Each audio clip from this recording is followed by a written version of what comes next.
I'm Logan Crawford, and right now on the Spotlight Network, we're exploring Revisionist Volume 1, A Tale of Three Mothers. It is the thought-provoking debut novel of Michael Delitala. This is an experimental story that challenges readers to question the blurred lines between fiction and reality as it unravels a man's search for the truth about his mysterious past. Get ready to dive into a narrative that will leave you questioning not only the story, but also your own perceptions of family and memory. We're delighted to have this very talented author join us here today on Spotlight. We thank the team at Atticus Publishing for helping us put him in the spotlight today, and we ask viewers like you to support authors like him by subscribing to our channel and by purchasing his amazing book. The links are below this interview. Michael, thank you so much for joining me here today on Spotlight. Thank you, Mr. Crawford. Thank you for having me in this amazing opportunity.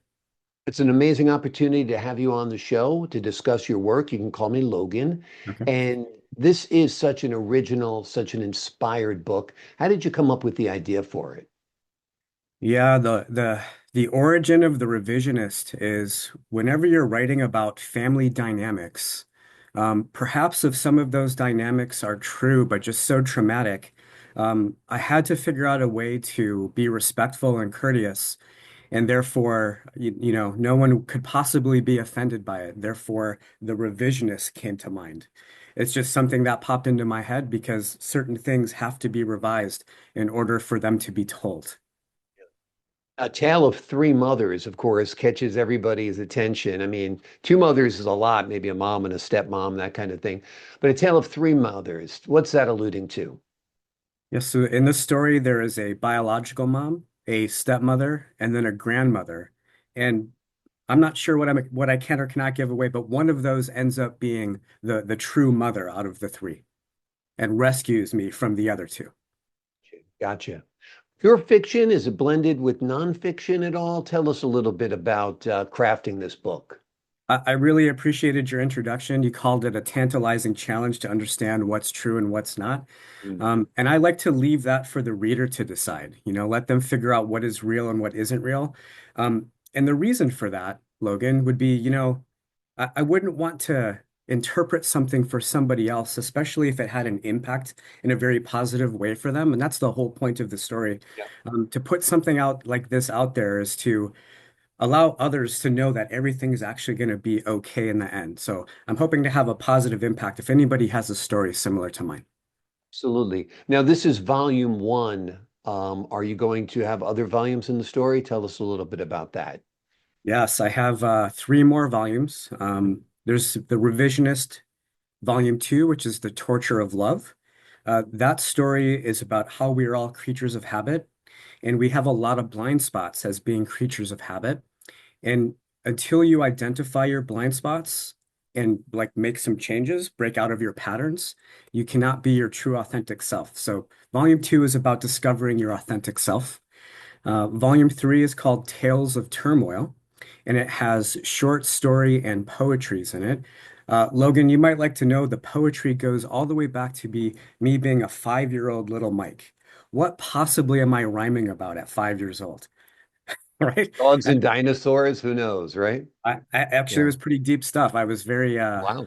yeah, it was remarkable for me to look back on that and was like, wow, there's some depth there at 5 years old. It makes sense though if you've read volume 1, why I'm already a deep individual at that point.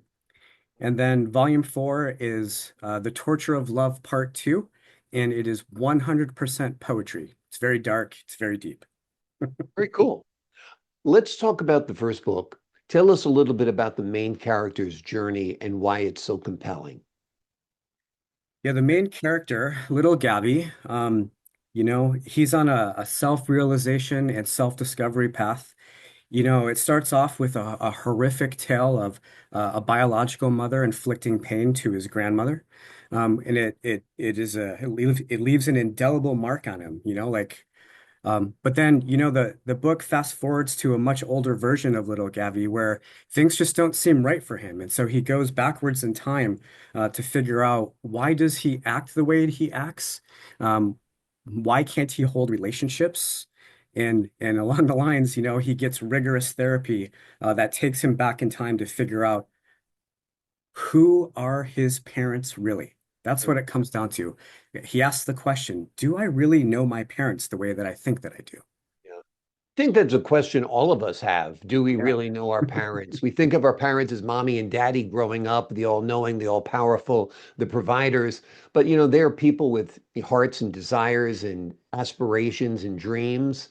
And we overlook that as children. And sometimes we're lucky enough to find out more about them as individuals as we get older. So our parents are kind of mysteries to all of us, don't you think? I do think so. There's what they reveal to you when you're a little child and the rules and regulations they set, as you just mentioned. Then there's the adult relationship you maintain with them. But then all of a sudden, there's an event that happens, and it has you looking back at pictures and things that you don't recall, and you're like, wait, no, I don't remember it being like that. So there's an opportunity there to really go deep into your past. Exactly. Talk to the audience a little bit about book's experimental style and how it impacts the reader's experience. Yeah. So the experimental style of it, it's a great question, Logan. It it's hard for me to talk about that, actually. I might Mm. get a little vulnerable with you here a little bit. Um, right, there's a perspective that I have as an adult man, and then I have to go back in time and think about the perspective of little Gabby. And so those perspectives sometimes collide and confront each other. And at the end of the day, I have to let the little boy know that he's going to be okay and he has an amazing life, which allowed then the adult version to be free and put that all behind himself. Not sure if that's a good answer to the Oh, it's question. good. Absolutely. Absolutely. Who is your beta reader, your first readers, the people you give the book to? Is it chapter by chapter? Is it once it's complete? Tell us about that. Yes. So I started off in 2020 going to an audiologist. I process sound a little bit differently than the rest of the human race. And she gave me the idea to start writing about it. Mm. And then I moved on to a very rigorous therapist. And so those are the two people I gave it to. They gave me some very, very positive feedback, like this has to get out into the world, Mike. And they had the original manuscripts, and then it was revised just a little bit when it hit the shelf. Wonderful, wonderful. Well, they sound like they're great people to read this book and give you feedback and help you craft it. Um, Besides the series, you mentioned you had 8 books out there. What else do you have in print or will be in print? Yes. So I've been in the pharmaceutical industry for 30 years. Mhm. I'm a quality systems and compliance guy in that space. And there is a well-known industry acronym called QBD, and it stands for quality by design. And quality by design allows you to build quality upfront into everything so you have less cost and less errors at the back end with the output of your product or whatever. And so I did a little research, and at the end of the day, big pharma and small pharma hire large consulting firms to build policies and procedures within what we call the quality management system. So, as a joke, I wrote Quality by Delitala as a play on the QBD, and I wrote the quality manual. I turned it into a publisher. They went nuts over it. So I was like, wow, I might have something here. And so I'm writing at the end of the day, Logan, I've got a lot to say about quality. I might have 100 total volumes of that by the end of next year. Right now, I have 8 of them. QBD Volume 2 is the definitive guide on deviations. Volume 3 is root cause analysis, and I could go on. But it's just funny to me that I did it as a joke. Now, the most compelling thing about that is actually, and this is a new announcement, QBD Volume 1 was picked up by Virgin Bookstores and Mm. will be in Europe and Asia beginning in February of 2025. Very So, cool, very exciting. Great things are happening to you. Well, you're a terrific writer, so I can see why you're getting a lot of attention and a lot of exposure right now. Tell us about The Revisionist. Have you pictured it as a film or a TV series, perhaps? absolutely. Volume 1 is maybe a standalone movie. Volume 2 revisits past loves to break your patterns. So that's kind of I don't know. I would say it's like a lifetime miniseries. Yeah, I think it would work well as a series too. And I think family intrigue is always a great venue to explore. Why did you decide to choose focus on family dynamics in your book? I think it was Stephen King who said, you can only write about what you know. Yeah. And so you can see with the Revisionist and Quality by Delitala, those are the things that I know. Did QBD come into play when you were writing your book? They were published on the same day almost. No, I'm talking about like the principles of quality by design. When you were writing the Revisionist Volume 1, did that kind of influence the way you tackled the book? I'm not sure. I've never thought about it that way. Yeah. My publisher likes to say they do go hand in hand with each other, so Yeah. I would say yes. Yeah. I would think that's become part of you now, that you think about the front end and the quality that goes into it and how it'll impact the back end. So wonderful.